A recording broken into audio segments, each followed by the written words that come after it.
And what are the most important skills you think very much required for this industry? I found out that I'm not just like any kind of a performer or like anything. I found out that I'm more like an entertainer at the same time. I found out that it's under the category of MC, Master of Ceremony. I only ask my client, what's the purpose of your event?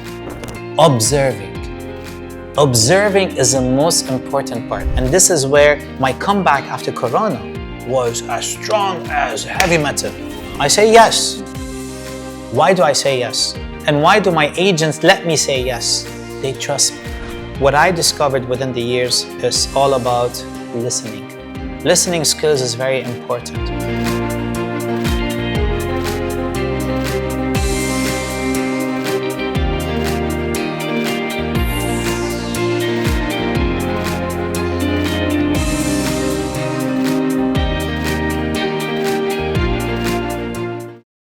Inspired you into getting into the journey of hosting and emceeing, and how did it all begin from Lebanon itself? Lebanon. Well, it all started from my home country. It's a very simple thought, like it just came out of nowhere. Example, meaning like I was working into a station over there. It was like a radio station in the summertime, and I didn't even expect that I'm gonna be there. They just gave me a small little gig to do. And I was just like, as a stage, like we call it, like on a training phase in that moment. So I went to the beach and stuff like that, and I was just like engaging people. I thought like having a small product, that I was having a flyer that to tell them to tune in. We're talking back in the 80s, by the way, like 80s, 90s, like beginning of the 90s. So that's how old it was, and I had that kind of a character in that way. My character in the family, I'm very well known that I'm the person who brings everyone together, being the loud person and being the yo, hey, ta, yalla, eh, ooh, ee, do, you know, all that. And then little by little, I found out when I was engaging with the people down there in Lebanon, I found out that I'm not just like any kind of a performer or like anything. I found out that I'm more like an entertainer at the same time. So I bonded the entertainment and the performing time, like the performance and all that. And I came up with something, not me, but I found out that it's under the category of MC, Master of Ceremony. And then I was like, that's cool. I can be this and I can be that. While putting them together, I'll see what happens. And this is how the whole journey started. Lebanon gave me my voice. Lebanon gave me the stage presence and the courage to dream big and to really achieve my dreams. Now, part of experience within the years, as you know, like 25 years right now in the business, I started like that with all those scripts writing and stuff. But then within the years, I only asked my client, what's the purpose of your event? Getting all those kind of initial information, little details from here and there, and then I will knot it together. And when I'm up on stage, I do the whole thing as if it's all written. And everyone comes to me and is like, hey, you had all that scripted? Yeah. So why are you holding the iPad? It's just a photo of me and my wife. Looking into that, but you derive the entire agenda of the event by understanding the purpose. Indeed. Understanding it is most important. Like going to the client, first off, and giving the time for the client to speak at all time, 15, 20 minutes, 30 minutes, whatever the time is for them to talk and speak and say about the event and the running order of the event. And what I discovered within the years is all about listening. Listening skills is very important. Like pretend it's a relationship between me and my wife, you and your husband, or anyone, correct? You listen, he listen, and vice versa. Once you guys listen, you reach a great communication. Once you both listen and you understand each other, you reach a great outcome. Bonding. And there you go. So I create that kind of a bond with my client. But the years of experience taught me. I used to fail a lot. I lost a lot of clients. I lost a lot of people that I used to work with because of my listening skills. Yes, I got big ears, but yet I wasn't listening. But I mean, listening skills is important for me. And in the business of entertainment, we have to listen a lot. We have to listen from all the surroundings. People tell me, it's like, you're always quiet when you're talking to clients. It's like, of course, I'm listening. So it's like listening and observing Yes, as indeed. a very critical skills. You got me right now on my nerve. Observing. Observing is the most important part. Okay, take an example. I have something that I always used to say in any kind of a training. You know the stop sign, stop, S.T.O.P. S.T.O.P is a very important word for me in anything, not only by driving the car and seeing it. This is for everyone. It could work on anything, on any kind of an event or any kind of an issues or any kind of anything. Take an example, all right? So let's take an example. You're a presenter right now, okay, talking to me. Somehow, you're facing a difficulty right now with the next question or trying to come up with something. So you stop, correct? So S means stop. There you go. T. T stands for take a look around you. What do you see right now? You take a look. You got lights, you got the chair, you got me, you got the necklace, you got the watch, you got the mic, you got, take a look around. Is everything okay? Take a deep breath. Think about it. What's going to come next? Don't be in a hurry, but just take a look around. Yeah. All right? Now, O, observe. Observe the obstacles that you already went through or like you're going through. So when you observe all these kind of stuff and you see that, okay, I'm almost going to find that falling piece that I'm still looking for, but yet I'm not finding it. But when you observe the surroundings, that everything is okay, lights are fine, mics are there, you're not complicated anymore, and yet you saw something behind my shoulder over there, like I just saw behind your shoulder, something called fall in love. So now you can directly click a question on that. Speaking about love, Basam, how is your wife? You got me? So you're back on track.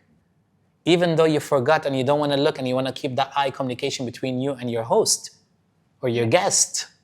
Then P, proceed. There was a big transition. Culture. In one word. Yes, in Lebanon we have one culture, one thinking, one way of doing it. But when I came to Dubai, it opened for me a lot of doors. Back home, there was only like one door. Okay. We didn't have that much of what we're having here. Of course, there's more opportunities over there, but because of the situations and stuff like that, and I couldn't, plus hence, my family just moved in here, so I had to move with them, and that transition wasn't easy. I was young, I was looking forward to grow over there, but then there was a tap on my shoulder saying, yo, there's another door. Take that door. I took that door. I took the risk.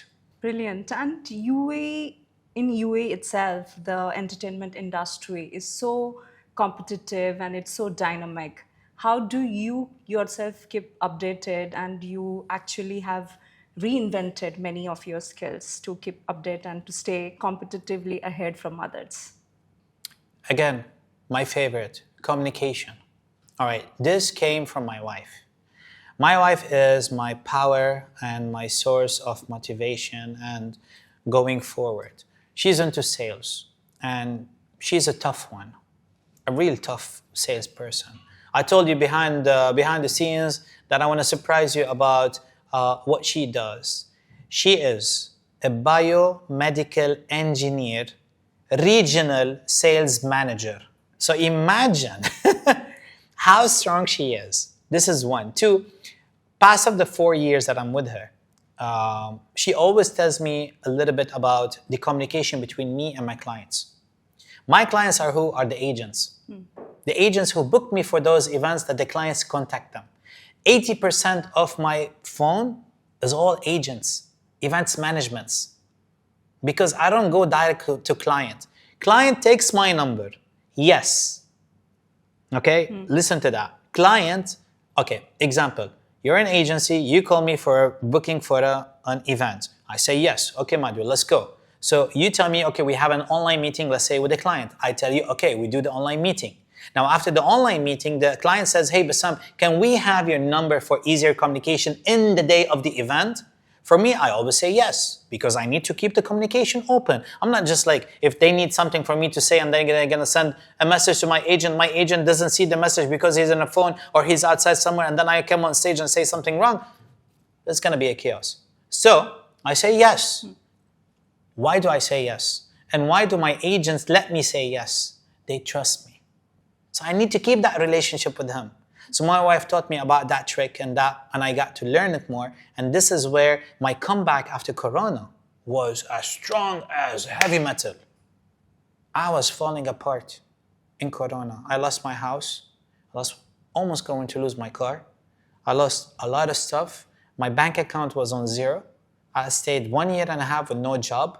All my savings that I had were saved in my home country in the banks of Lebanon. And if you are a Lebanese, which you're not, but if you heard about what's happening in that time, we had a crash in our currency. So all our economy, money, and all our savings, not only me, any Lebanese, we were crashed. We stayed with zero. We can't even take $1 from the bank. So imagine the crash that I had, but I never stopped. What did I do? I went on TikTok. I became an influencer on TikTok. TikTok Arabia contacted me. It's like, Basam, you're super cool. I was like, thank you. It's like, why don't you go up on TikTok? I was like, hey, on one condition. I'm not gonna do that silly stuff. Can I do my show? I was like, do whatever. I came up with Win with Basam live game show. That was my quiz show. Now I became halfway popular over there with 1 hour of live streaming, getting 70,000 people live interacting with me in Arabic while I'm sitting home. And that was a breakthrough moment. Yes, indeed. Yeah. And this is where it pushed me more and more to go back into the track and all that. And I never looked back after that. I never looked back. You have started an initiative called MasterSPEAK, and how it has inspired you from transiting from being a performer then to an MC and now being a coach, mentor, and leader in communication industry. Indeed. Mentoring through MasterSpeaks feels like a natural extension of my journey. I've been fortunate to learn and grow through countless of events, but now it is time for me to give back. And seeing others find their voice, their confidence, their own unique spark is what fuels my passion. And I believe that the art of communication, as we already spoke before, and the connection can be really transformative and transformational. As for the future, I see myself expanding this mentorship into a global platform, meaning maybe even having or creating MasterSpeak Academy. Who knows? Where the next generation, which I'm looking forward for of hosts and MCs and performers can really rise and shine into the market. And that's how it is. But MasterSpeak it was in my head long back ago. And I just wanted to put it into the aspect at the right time. Not just hey, I have an academy, or I just have MasterSpeak, where you can really learn the aspects of being on stage and being so powerful that you really can control the stage and the crowd and the whole thing. So it takes time, of course, and it takes experience. And when you have that as a legit person and with that kind of 25 years of experience in the market and more, people will really somehow count on you. And when you know that in every aspect, from corporate, speaking about corporates and stuff, in corporate, when I have a corporate event, my mind is a corporate. So I transform directly into the corporate mood. My suit, my tie, my bow tie, the look, the shave, the words, the acts, the look, the body language, the sculpture, everything. Even when I say, ladies and gentlemen, assalamu alaikum wa rahmatullah, ladies and gentlemen, good evening. All that would change. But when it comes into the community events, let's take an example. I'm up with the kids and stuff like that. Ladies and gentlemen, good evening and welcome. Yeah, my name is Basam right here. Let's go. You got it? But when it comes even to sports event, and now, on my count, on 3, on 2, on 1, all that differs. Customized. So as soon as I know what the event is, of course, with that too. That matters. That matters too. I would directly do that transition so I can really fit in that kind of an event. And that's how it is. So in MasterSpeak, I teach all that. I train people on this. For anyone who wants to be a host, a performer, just standing up on stage, even if he's a student in a school and he has a presentation that he doesn't know, as a delegate or something, that's a power. This is where they come to MasterSpeak, they learn that, take a little bit from here, and then they perform it. And what are the most important skills you think very, very much required for this industry? Confidence. Again, one word, confidence. Very simple. And in your MasterSpeaks, do you actually encourage people who are kids, especially young generation you mentioned? Do you inspire them to come and to take this as a profession? Indeed, because it's a very well paid profession. And now that we're going into the social media and the digital marketing, so no one, everyone is going there, trying to be in front of the camera. Recently, if you just open any kind of a social media, dude, everyone is like talking. They're just like so good in front of the camera as one-to-one. But remove them from there and put them between the crowd. This is where MasterSpeak comes. We train those kids and everyone, whoever like only knows how to face a one-to-one camera, but I train them how to be within the crowd so that they can have that kind of confidence and strong ability for them to really perform correctly and start to give out what they have to the world. So, saying that, what is the future of MasterSpeak in upcoming years? As I told you earlier, STA Academy. I'm looking forward to create that academy, and I'm looking forward to make that academy as a big academy, because recently, right now, UAE and around the GCC, they require something like that. There's a lot of events happening right now. I cannot cover all the events. I have a lot on my list of my friends who support me a lot, and they know it by heart. If I need to mention names, I have a lot to mention, but I have few of them, they know themselves because I'm on call with them every time. If I'm not there, they go and they back me up. And that's the trust that I want to do or to create in MasterSpeak, that little community that I have where we can really support each other from names to names, from boys and girls, not only just boys. And we support each other in a way, if like Basam can't do it, this guy can, she can do it, he can do it, she can do it. And then when they go and they do the event, they never let me down. That's the best. Brilliant. And what is that one re-engineering advice that you want to give to people who are actually looking to change their career, to transit from their current career to new career to their new passion? See, Madhu, being an entrepreneur, solo entrepreneur, is not easy. Not in this country too. You need to hustle. So my advice is, are you ready? That's it. Like my question is always like, are you ready to leave what you have and be there in the open market?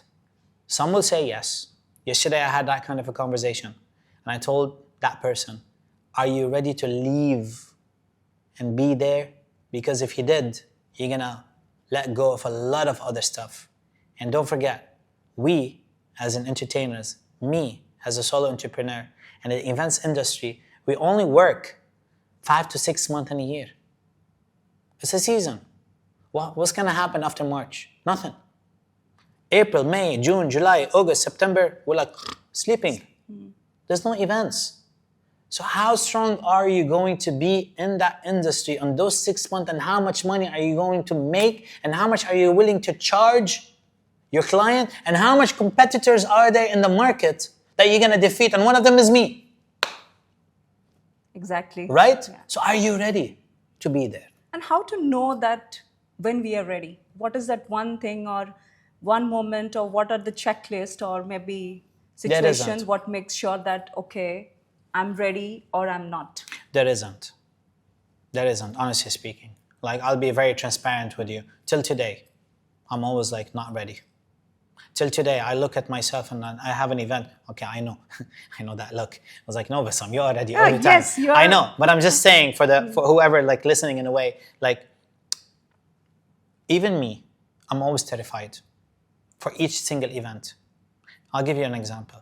I have another thing that I coach in MasterSpeak, the 20-second rule. That 20-second rule is the most important rule for me. In the first 20 seconds of your event, as soon as you're up on stage and you open your mouth, just saying Assalamu alaikum, or ladies and gentlemen, marhaba, namaste, kumastaka, anything. That 20 seconds of your opening speech, it's either you nail the whole event or you lose the whole event. Are you ready? Again? You see, that's the question back again. Are you ready to be there? Are you ready to nail those events, or are you ready to fail that event? Surely I failed a lot. I'm not saying no. I failed a lot. I learned a lot. But then, within experience and time, I became better and better and stronger and stronger. The success that I had, or the growth that I had, it wasn't easy though. I struggled a lot. I'll be honest. I struggled a lot. In I initial cried. years. Yeah. In initial years, I cried, like deeply inside, like from the failures that I had, and then the wants of what I need, what I want, and where I want to go. And now my dreams are coming true. Why? UAE, Dubai is a door of opportunities. It's a door of anyone to come in, have an idea, an inspirational idea, motivational idea. You can achieve it. And your energy is contagious. And saying that, what is the most memorable event that you have hosted till date? Seaside Startup Summit in Armenia. Okay. Yeah, I'm so good into the startup foundation and the startup world. I might not know much about all the rules and regulations, but I know how to motivate them, innovate them, and really work with all the startups. So Startup Armenia, or Seaside Startup Armenia, is a foundation where they create, they bring more than 1,500 students or like entrepreneurs and startuppers, and we camp in On site. Sevan, on site, wearing shorts and all that. Check them out on YouTube. We have them all over. Seaside Startup Armenia or Seaside Startup Summit. I did one in Goa, I did in Ras Al Khaimah, and I did like 5 of them or 4 of them in Armenia itself. Going back and in, back and in. I'm close friend even with the president of Armenia.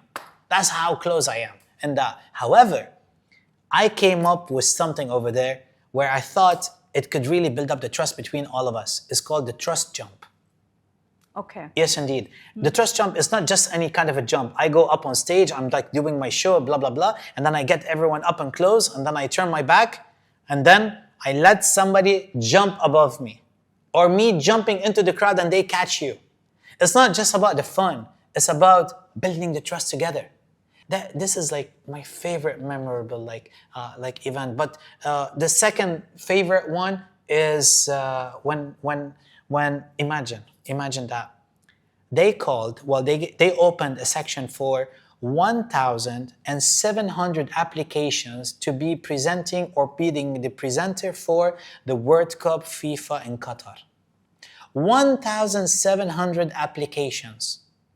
Out of the 1,700 application, they chose 7.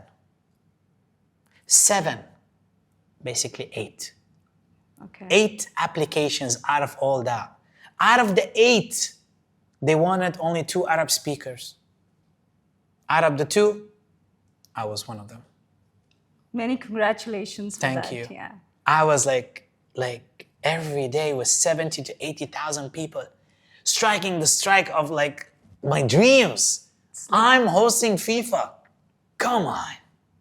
From UAE, not even in Qatar. Was that a pinch me moment for you? Gosh, representing UAE, going to Qatar, representing FIFA in the world, that's like a dream come true for me. I came back like I was a superstar in the airport. But I mean, like, yeah. Brilliant. Brilliant.